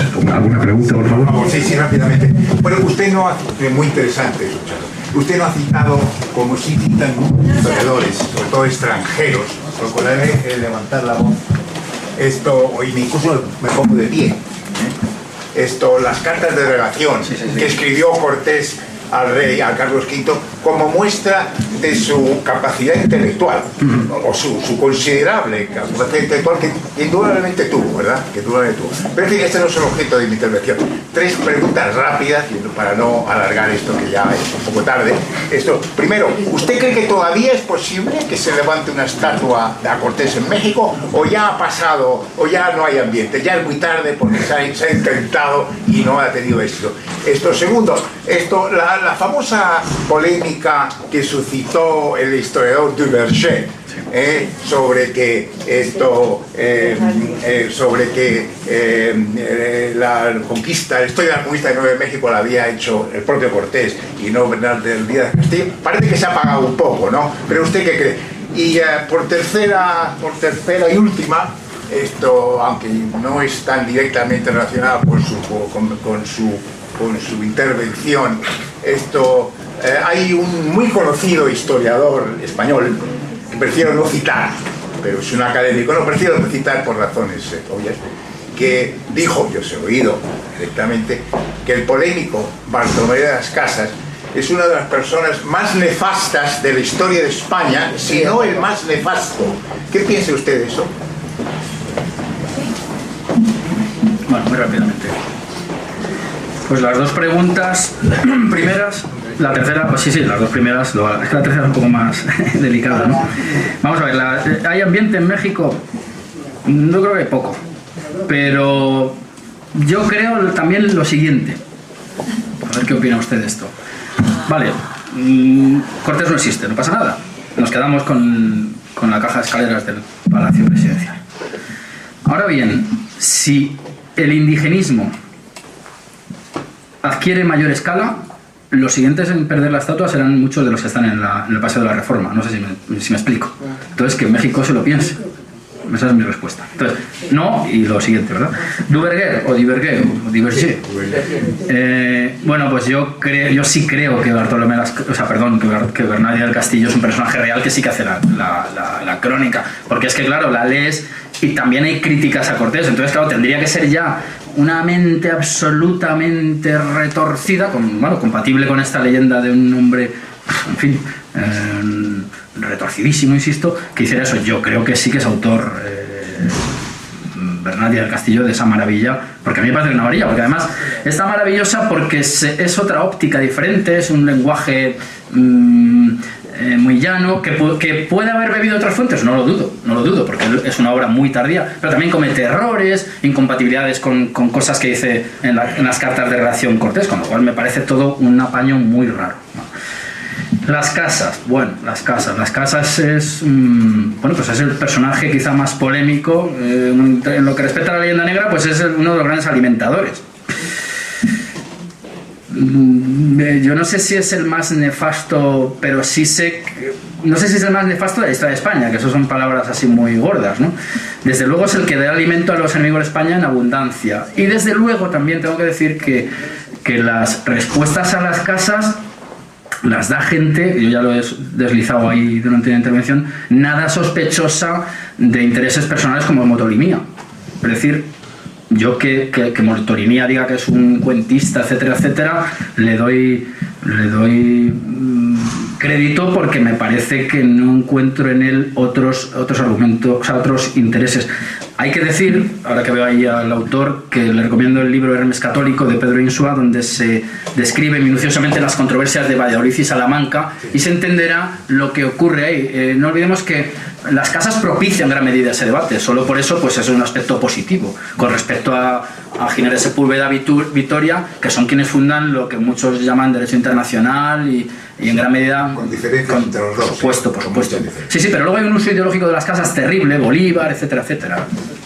Es un personaje muy polémico. Sí, es que la palabra es polémico, pero sí. Lo malo es el adjetivo nefasto, ¿no? Sí, bueno. Porque también tiene un aspecto positivo. Sí, no, claro. Como antelación de derechos humanos. O sea, si hablamos de ser un poco objetivos en historia, muchas gracias. Bueno, muchas gracias, ha sido muy interesante, a mí me ha parecido muy ilustrativa. Solamente dos preguntitas, podría preguntar muchas más, pero no es el momento. Quería saber cómo intervino Cortés en la muerte de Montezuma.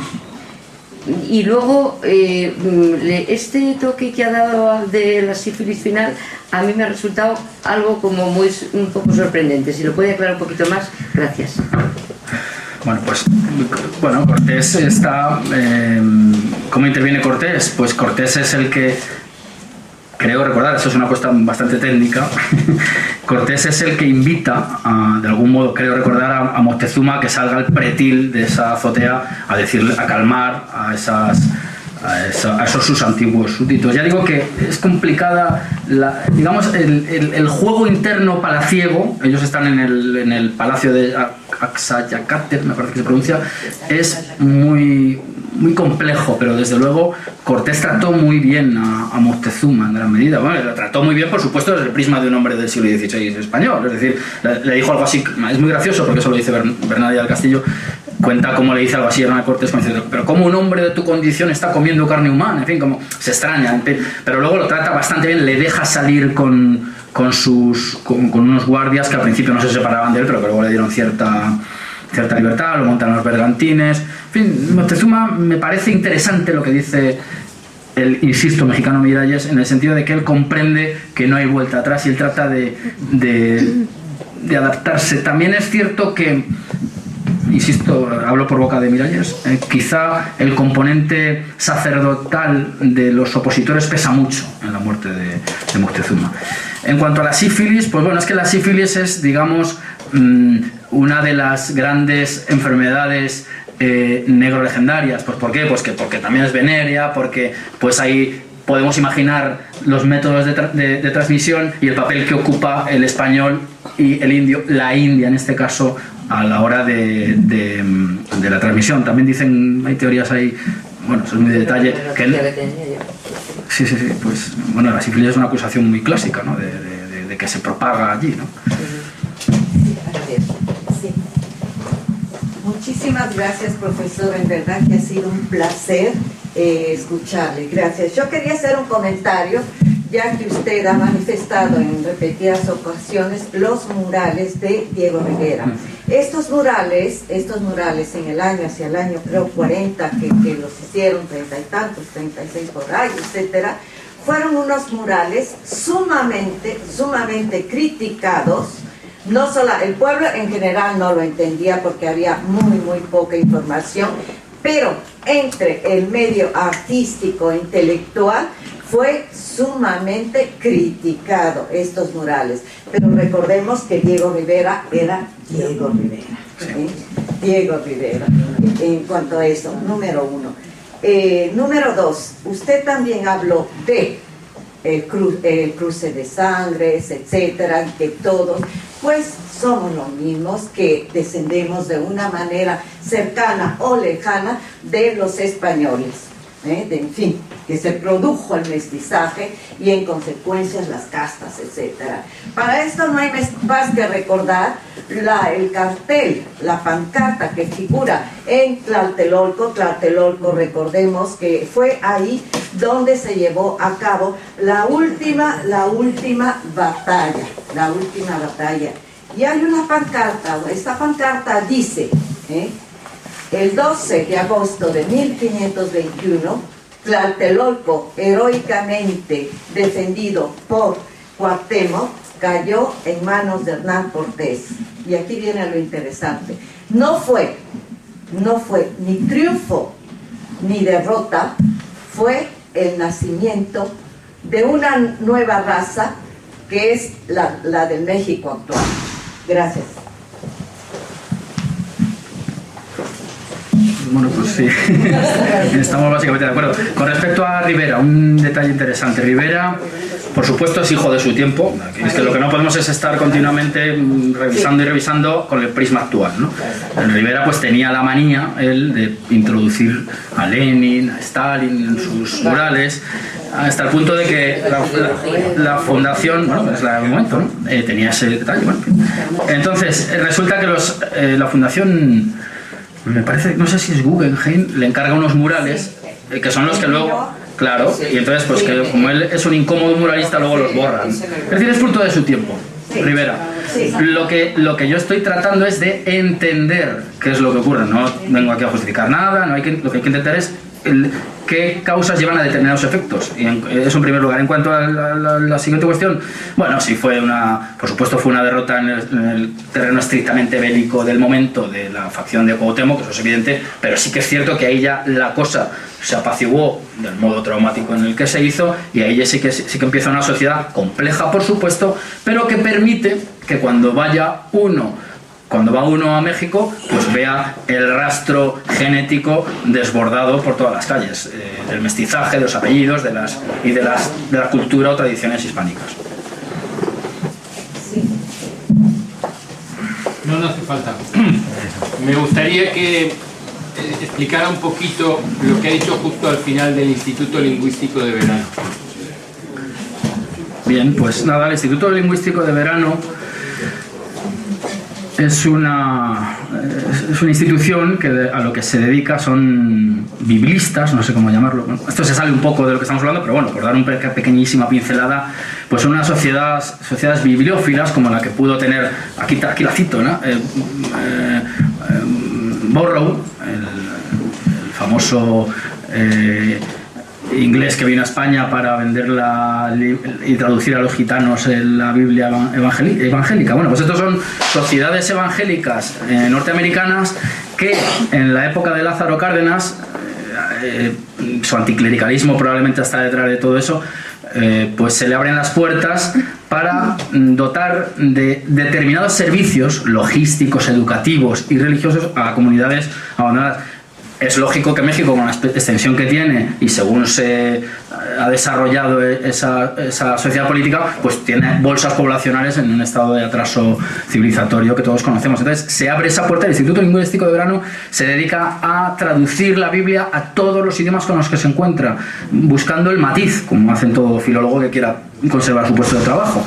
Y entonces pues se dedican a fundar nuevas Jerusalenes, a evangelizarlos, y de algún modo lo que van creando es unas cápsulas que de mexicano van teniendo, de mexicano en el sentido político, por supuesto, van teniendo poco o pueden tener poco en el futuro. Eso es lo que es el Instituto Lingüístico de Verano. Yo tengo una entrevista que le hice hace año y medio a David Stoll, que es un hombre que ha vivido perfectamente todos estos movimientos, es el que desenmascara en gran medida a Rigoberta Menchú en cuanto a los ajustes biográficos que hizo, en el cual pues se habla de estas cuestiones. Yo le repito a ello. Bueno, pues muchas gracias.